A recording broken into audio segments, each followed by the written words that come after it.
So now we go to Tier 2, and there's only one player in Tier 2. I wonder what's more special, to be the only guy in a Chris Simms tier or to be in Tier 1? Debatable. So Tier 2, your number 4 cornerback in the draft is? Deonte Banks from Maryland. Deonte Banks, 6 foot, 190. He has more of the measurables, again, like the Oregon kid, Gonzalez. He's more of that.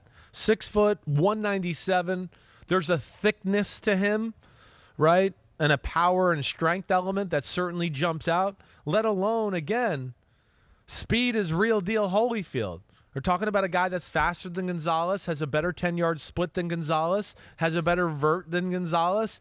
This guy's real. You think speed is as important at the corner position as any position, correct? 100%. I think, again, we've gotten this conversation before. When you look at the top corners in the history of football, you're usually in the 4.3s and the 4.2s. You're really, when you get into Champ Bailey and Darrelle Revis and Darrell Green and Deion Sanders and those type of guys, I know there's some 4.4 guys in there too. I'm not trying to, but yeah, I think when you get into the elite of the elite, as you said earlier, you're covering a bunch of guys that run 4.4 and some run 4.3. So you can't be slower than them and expect to be able to cover them. And they know where they're going. Right. So, yeah, I am a big proponent of that. There's a reason, again, like guys like Avonte Maddox get drafted lower, then all of a sudden they get in the NFL and we're like, whoa. And we go, well, yeah, he ran 4.2. There's nobody, he never has to go, I have to run my absolute fastest to stay with this guy. He can stay in control, and then he can make great breaks and things like that, right? There's a lot of guys like that as we go through. The Dominique Rodgers-Cromarties of the world, all of those, they all do that, So that's where it does start. Now, this guy, like, man-to-man, great legs, runs easy.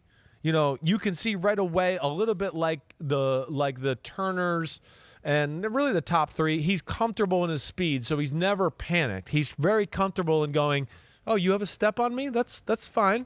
You got me. I'm good. But they don't fight like hell or put themselves in an unenviable position to get screwed over in some other route as they go. They're comfortable. They make up the speed. But he's also incredible at like the other two, Witherspoon and Turner especially, getting on top of people when they try to run a go route. Nobody can ever really get around him for the most part. He had one bad game. I watched 3 games of the guy. The Ohio State game was the one bad game, and it wasn't that bad. He guessed on a few plays. He got a little too, I'm going to show Ohio State and these guys what I'm all about. And they went, oh, no, we're going to double move you and throw a bomb on you. And he got burned a few times because of that. But okay. Again, he was put in positions where it's like, okay, he's covering elite guys here, and it's him and him by himself, But he's sticky as hell. He's got very good feet. He doesn't know how to use his hands at all yet. So he's not really that great at jamming people at the line of scrimmage, but he's never not there, right? And then I thought the other thing that was really good with him is his ability to play the ball. I thought his ability to play the ball and create PBUs was in those 50-50 situations, or the quarterback tries to throw the back shoulder throw or all that. He's got great feel, vision to be able to cover and see the throw at the same time that I was very impressed with there. I saw the Rashee Rice from SMU, the receiver I like, who was kind of an honorable mention for us. Yep. I mean, he out-physicaled everybody. You watch the whole year, anytime it was a 50-50 or what's a little bumping and rubbing here to catch the ball, he couldn't out-physical Deonte Banks. Not at all. Deonte Banks showed him who was the boss in that department. So that's where I love him too. Hips, great. Change of ability, great. Technique is a little bit it's not on par with the 3 guys above. It's a little bit more raw that way. But the twitchiness, the explosiveness, all of that. There's a few more wasted steps in and out of breaks and transition compared to the other guys. But at the end of the day, I wrote, this kid's an island shutdown man-to-man corner. He can play off or jam, doesn't hold, doesn't even know how to use his hands yet. Nobody gets on top of him. He is good at using sideline as a friend. Dude is a baller. Love the kid. Has it all. Makes a lot of good breakups. OSU game was the one bad one. He guessed too much. Only thing he needs to work on is his hands at the line of scrimmage. And then I wrote 20 to 40, as in he's to me, somewhere in the 20 to 40 range as far as the draft. Kenneth Gruel says to you, which of the top corners would fit Wink Martindale's defense for the Giants? Yeah. That could still be available at 25. Maybe the kid, Deonte Banks. This could be that guy. There's no doubt. And we know the Giants need that. Wink Martindale needs that. That's like imperative to his scheme. And, yeah, I could see this guy being that guy here. Again, like I said, this guy's an island corner. He's real. You know, he's got the look you like.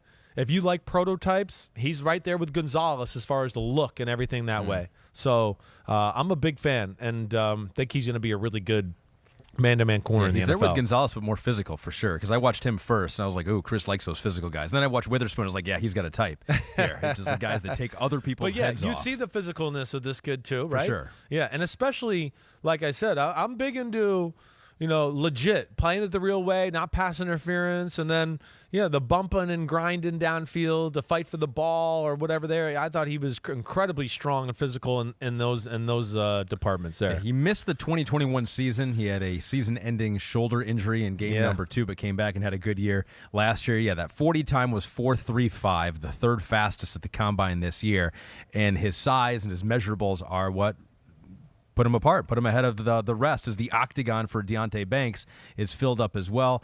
Average height, average weight, but elite everything else. So exactly what you were saying. Yeah, elite everything else. And, again, that's he's got an incredible, 40, 10-yard split that we talked about, and then has that vertical broad jump thing that like I always talk about. There's some hip translation there to be able to get down in this and then expand yourself to go up or out, right? There's some hip. So, and those are two guys that have great hips. They really do. They're loose and greasy, Gonzalez and Deonte Banks. But Deonte Banks is another guy where I didn't really look up where he's at for most people, but I don't see his name more, I keep looking at all these guys that, I keep seeing these guys on these lists that are skinny, tall, and have no change of direction ability, but they're top 5 in the draft. And I want to go with, if anybody runs anything rather than a go route, they can't cover you. But for some reason, those guys are all, towards the top. I have no idea where Deonte Banks is even being kind of looked at. But for me, there's no doubt. And I would think the NFL community is going to see this as well. That's why he's in a tier by himself in the Chris Simms cornerback rankings. Yo, thanks for watching, homies. It's the off season, but there's no off season for us here at Unbuttoned. Me, Ahmed Fareed, we're going to hit all the stories. So hit subscribe for us, okay? We got a ton coming up. My draft prospect rankings, my Simms top 40 quarterback countdown, and videos of me and NFL QBs playing catch and talking about their development and mechanics. Again, thanks for watching. Remember to subscribe. Peace out, homies. See you soon.